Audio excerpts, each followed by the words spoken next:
محمد قاسم ہندوستان کے ایک چھوٹے سے قصبے میں رہتے تھے۔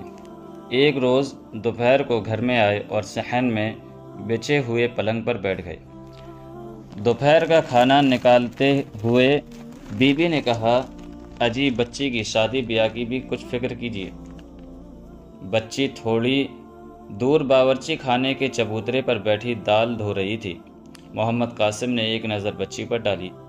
بیوی نے ابھی پلنگ پر دسترخوان بچھایا ہی تھا کہ محمد قاسم پیر میں جوتے ڈال کر باہر چلے گئے۔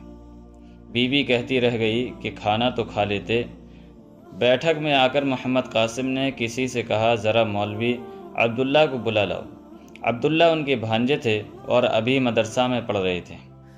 قریب ہی ایک کرائے کے کمرے میں رہتے تھے۔ ماموں کا پیغام ملا تو بھاگے ہوئے آئے۔ وہ کپڑے تو صاف ستھرے پہنے ہوئے تھے، مگر پاجامہ کے ایک پانچے میں کھونچا لگا ہوا تھا اور کچھ لکھنے کے دوران دوات الٹ جانے کی بنا پر قمیص کے دامن پر روشنائی کا ایک چھوٹا سا نشان پڑ گیا تھا۔ محمد قاسم نے بھانجے سے کہا، میاں تم نے اپنی شادی کے بارے میں کچھ سوچا؟ ماموں کے سوال پر مولوی عبداللہ کچھ سٹپٹا سے گئے۔ عبداللہ نے جواب دیا، بزرگوں کی موجودگی میں بھلا میں کیا سوچوں؟ تو کرامن بنت قاسم کے بارے میں کیا خیال ہے؟ تمہاری مرضی ہو تو تم دونوں کا نکاح پڑھا دیا جائے۔ عبداللہ نے لمحہ بھر سوچا، ماموں جی آپ اور ابا جی جو بھی فیصلہ کریں گے، اس سے مجھے انکار کی مجال نہیں۔ محمد قاسم کے بہنوئی انصار علی اپنی ملازمت کے سلسلے میں وطن سے بہت دور گوالیر میں رہتے تھے۔ انہوں نے قاسم سے کہہ رکھا تھا کہ کوئی مناسب رشتہ سامنے آئے تو عبداللہ کی شادی کر دیجیے گا۔ اپنے بھانجے کا جواب سن کر محمد قاسم نے اس سے وہیں ٹھہرنے کو کہا اور اندر گھر میں چلے گئے۔ وہاں بیوی کو مخاطب کیا، اکرامن کے لیے مولوی عبداللہ کے بارے میں تمہارا کیا خیال ہے؟ گھر کا بچہ ہے، کچھ دیکھنا بھالنا ہے تو نہیں، تمہاری مرضی ہو تو نکاح پڑھ دیا جائے۔ محمد قاسم کی بیوی کو بھی تجویز مناسب لگی۔ دونوں میں اتفاق رائے ہو گیا تو محمد قاسم بیٹی کے پاس آئے۔ وہ ابھی تک دال دھونے میں مشغول تھی۔ وہ وہیں بیٹی کے پاس اکڑو بیٹھ گئے۔ بیٹی ہم نے سوچا ہے کہ مولوی عبداللہ سے تمہارا نکاح پڑھا دیں گے، مگر پہلے تم بتاؤ تمہاری مرضی کیا ہے؟ اکرامن شرم کے مارے دوہری ہو گئی، گھٹنوں میں منہ چھپا لیا۔ محمد قاسم کی بیوی نے کہا، اجی توبہ ہے، بچیوں سے بھلا یوں شادی بیاہ کی بات کیا کرتے ہیں کیا؟ کیوں، اس میں کیا عیب ہے؟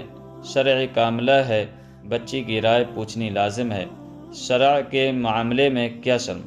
اگر اکرامن کی رائے نہ ہو تو کوئی اور صورت دیکھیں گے، مگر جس طرح مولوی عبداللہ کی مرضی معلوم کی ہے، اسی طرح ضروری ہے کہ اکرامن کی رائے بھی معلوم ہو جائے۔ محمد قاسم کی بیوی نے کہا، باحیا بچیاں منہ پھاڑ کے ہاں نہیں کیا کرتی، انکار ہوتا تو وہ میری طرف دیکھتی یا اٹھ کر کمرے میں چلی جاتی، اس طرح میں اس کا عندیہ سمجھ لیتی۔ ان معاملات میں بچیوں کی خاموشی ہی ان کی رضامندی ہوتی ہے۔ اس سے بھی مولوی عبداللہ کی طرح بھلا کیا اعتراض ہوگا؟ بیوی کی بات سن کر محمد قاسم اٹھے اور باہر چلے گئے۔ بیٹھک میں عبداللہ ماموں کے انتظار میں بیٹھے ہوئے تھے۔ وہاں دو چار لوگ اور بھی موجود تھے۔ محمد قاسم نے ان کو بلایا اور کہا، میں مولوی عبداللہ کا نکاح اپنی بیٹی امت الاکرام سے کر رہا ہوں۔ انہوں نے ان میں سے ایک آدمی کو 2 پیسے دے کر کہا، نکڑ کی دکان سے تھوڑے سے چھوارے لے آؤ۔ انہی حاضرین میں سے 2 گواہ بن گئے۔ ذرا سی دیر میں نکاح پڑھا دیا گیا۔ پھر محمد قاسم نے دولہے میاں سے کہا، باہر جا کر ایک ڈولی لے آؤ اور اپنی بیوی کو لے کر اپنے گھر جاؤ۔ ڈولی آ گئی تو محمد قاسم پھر گھر میں آئے اور بیٹی کے پاس گئے، جو ظہر کی نماز پڑھنے کے بعد ابھی جائے نماز ہی پر بیٹھی تھی۔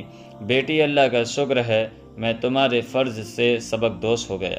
مولوی عبداللہ ڈولی لیے باہر تمہارے منتظر ہیں، اب تم ان کے ساتھ اپنے گھر جاؤ۔ محمد قاسم کی بیوی نے کہا، ارے ایسا چٹ پٹ شادی بیاہ کر دیا۔ مجھے کچھ تو مہلت دے ہوتی کہ بچی کے 2-4 جوڑے کپڑے بنا دیتی، کم از کم نکاح کے وقت تو اچھے کپڑے بدلوا دیتی۔ کیوں؟ ان کپڑوں میں کیا عیب ہے؟ کیا ان میں وہ نماز نہیں پڑھ سکتی؟ بھلا وہ نماز کیوں نہیں پڑھ سکتی؟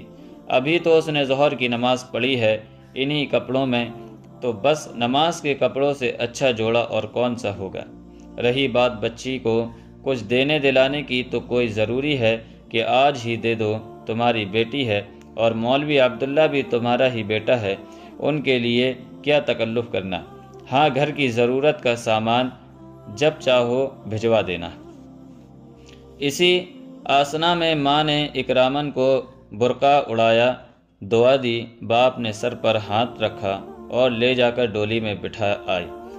لے جاتے ہوئے بیٹی کو زندگی، شوہر کے حقوق اور گھریلو کام کی ذمہ داریوں کے بارے میں نصیحتیں کرتے رہے۔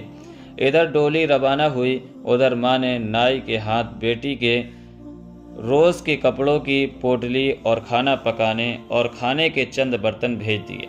بس یہی کل جہیز تھا۔ اگلے دن محمد قاسم نے بیٹی داماد کو گھر پر بلایا۔